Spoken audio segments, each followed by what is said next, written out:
Hello అందరికీ. అందరికీ వినాయక చవితి శుభాకాంక్షలు.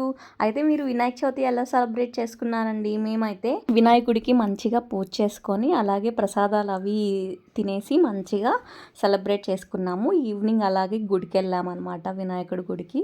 మంచిగా అనిపించింది. నా ఫేవరెట్ ఫెస్టివల్ అనమాట. మీకు ఇంతకు ముందు వీడియోస్లో కూడా చెప్పానన్నమాట.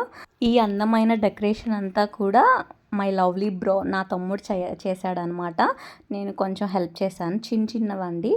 కానీ మొత్తం క్రెడిట్స్ అంతా మా తమ్ముడికే అనమాట. భలే చేస్తాడు. అనుకుంటారు ఇంట్లో అమ్మాయిలు కదా పూజ చేయాలి, అబ్బాయిలు చేస్తారా అనేసి. అమ్మాయిలు కూడా చేయాలి, బట్ అబ్బాయిలు చేస్తే చాలా పుణ్యం అంటండి. అంత మంచి జరుగుతుందంట ఇంట్లో. ఎవరైనా మగవాళ్ళు పూజ చేసి దీపం పెడితే చాలా మంచిదంట.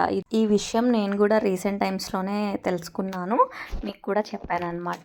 మీ ఇంట్లో మగవాళ్ళు, మీ డాడీ, హస్బెండ్, అలాగే ఎవరో ఒకరు తమ్ముడు, అన్న ఇలా ఉంటారు కదా, ఎవరో ఒకరి దగ్గర దీపం వెలిగించండి ఉదయాన్న. చాలా మంచి జరుగుతుంది. మా బుజ్జి వినాయకుడు చాలా అందంగా ఉన్నాడు కదా. అంతే అండి, ఇది మా వినాయక చవితి సెలబ్రేషన్ వీడియో అనమాట. మంచిగా అంతా దేవుడికి పూజ చేసుకొని, హారతి తీసుకొని అలా జరిగిందనమాట.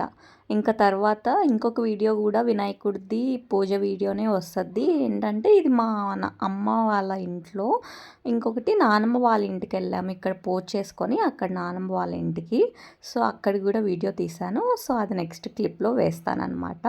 ఇక్కడితో అయితే ఇంతే అండి. ఐ హోప్ మీకు ఈ వీడియో నచ్చింది అనుకుంటున్నాను. Thank you for watching my videos. Bye bye.